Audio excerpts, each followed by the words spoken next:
In the aftermath of 917S, there was a lot of revolt, and it was also the golden age of rock and roll. At the center of it all were two huge legends, Jimmy Page, the mastermind behind Led Zeppelin's seismic sound, and Ozzy Osbourne, the wild frontman of Black Sabbath. The band that invented heavy metal had been working together for years, but their paths have crossed in an awkward dance of mutual respect, competition, and silent resentment. Today, Page finally broke his silence, and what he had to say about Ozzy shocked the rock world with the truth about their relationship.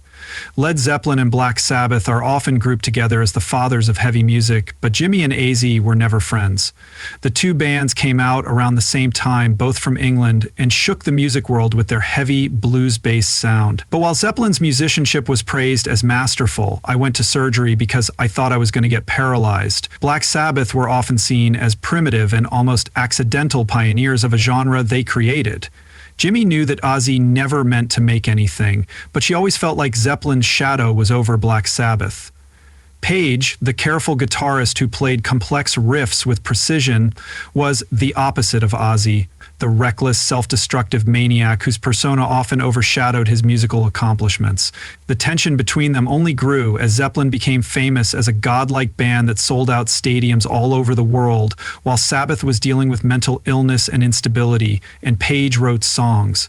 By the late 917S, Ozzy was too busy yelling about war pigs and Iron Men for reviewers to take his more complex works like Stairway to Heaven seriously. When Ozzy was fired from Black Sabbath in 1969 because he couldn't control his drug use, his world fell apart. He was left spiraling in a fog of drink, cocaine, and desperation. Jimmy had his own problems with addiction, but he was able to keep Zeppelin together. He saw Ozzy's suicide as a lesson, but then something strange happened. Ozzy fought his way through. Bring back other people with the help of Sharon Osbourne, he reinvented himself with Blizzard of Oz in 1980, showing that he wasn't just a drug addict who had lost it all. His career took off while Zeppelin was falling apart after the death of their drummer John Bonham. This was a bitter pill for Jimmy Ozzy to swallow. The man he had once fired was now taking Arena's spot and starting a solo career, while Page was left to wander the ruins of Led Zeppelin's legacy. And anger was building. James Paget has been calling out Osbourne as the Prince of Darkness for a long time. He has caused a lot of damage and bad feelings by getting into famous fights with other singers and even his own family. It wasn't just drugs that got A fired from Black Sabbath, it was also years of lack of control over power and hatred. Tony Iommi, the band's leader and main inspiration, was getting more and more annoyed with A's crazy behavior, which included missing practices and losing control. The band had to put up with his crazy antics for a long time, years, but by the late 1917S, his drug use was more than just a personal problem. It was getting in the way of the music. The decision to fire Ozzy wasn't taken lightly, but when it did happen, it was brutal.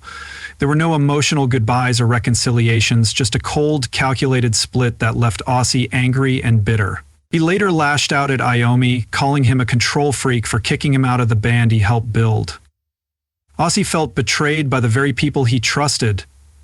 Thought of family i.e.'s pain from being kicked out of Black Sabbath wasn't just about losing a band, it was also about losing his identity. No matter how hard they tried to get back together, their relationship stayed tense. Whenever they were in the same room, there was an unmistakable tension, a thick cloud of unresolved anger hanging over them. They tried to mend fences for the sake of fans and nostalgia, but the scars of their split never really went away for IE. No matter how great he was as a solo artist, the hurt from being lied to never went away completely. When IE wasn't available, Sabbath replaced him with Ronnie.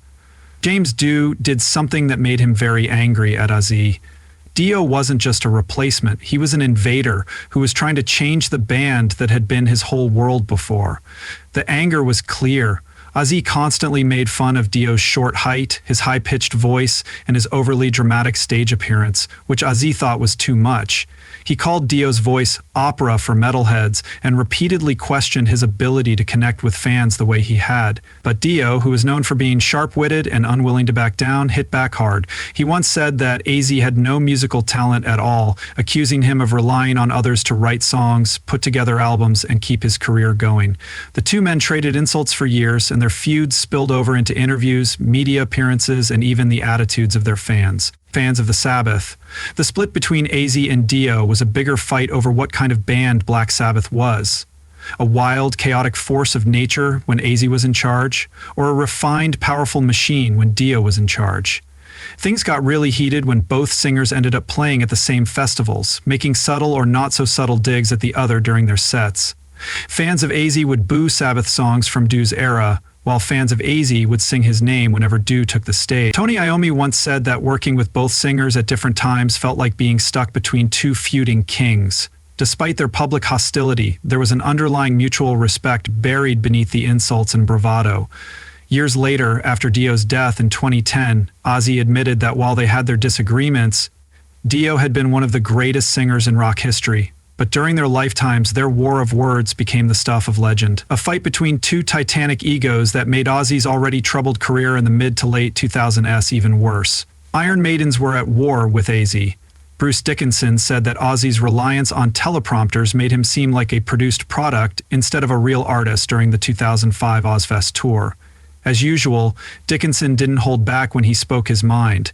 He made it clear that he saw Ozzy more as a media star than a real leader for his band, questioning Ozzy's over and over credibility and even saying that his whole success had been helped by people around him instead of his own skills. When Sharon Osbourne was insulted, she responded in the most public and theatrical way possible. During Maiden's set at Ozfest, she planned a complex act of sabotage by cutting the power during the performance, throwing eggs at the band and telling the crowd to boo Dickinson. It was a moment of pure chaos that went down in metal history as one of the most famous events in the genre's history. We're split up. Some people thought it was an unfair attack. Others enjoyed seeing rock star pettiness hit new heights. But the fight didn't end there. Dickinson went even further, calling the Osbournes a circus act and saying they were turning the metal world into a reality show. Ozzy, on the other hand, mostly kept quiet, maybe because he knew that Dickinson wasn't completely wrong. The whole thing cemented their feud in rock history, a bitter war of words that neither side would soon forget. Ozzy's personal life, his marriage to Sharon, which seemed unbreakable at first, has been tumultuous due to cheating, drug abuse, and domestic violence. In 2016, he had an affair with a hairstylist, which almost ended their decades-long marriage. Sharon publicly shamed him and kicked him out, but they were able to get back together after months of therapy.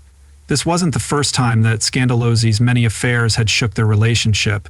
His bad behavior and even his run-ins with the law had caused a lot of trouble over the years.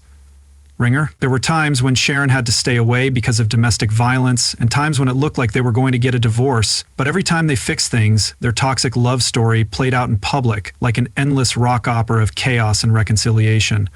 Growing up under his huge shadow has also been hard for his children. It's been hard for Jack and Kelly Osbourne to find their own identities while dealing with addiction. Their childhood was influenced by their father's famous legacy. The Osbournes, a hugely popular reality show, showed a dysfunctional, out-of-control family where fights, meltdowns, and drug abuse happened every day.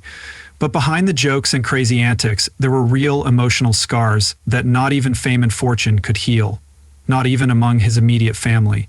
Ozzy's personal problems included his relationships with past managers, record labels, and people in the music business who accused him of financial mismanagement and filed lawsuits against him. His public outbursts have made him one of the most unpredictable figures in rock music. His long-term struggles with alcoholism have caused him to relapse many times, canceling shows and disappointing fans over and over again.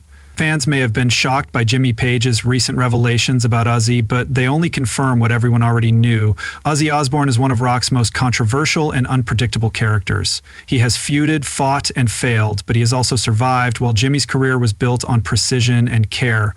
Ozzy's was built on chaos. One is a composer, the other a crazy person, and maybe that's why their paths were always meant to cross. Today, Ozzy is still a rock hero, not in spite of his scandals, but because of them. Whether you love him or hate him, you can't ignore him.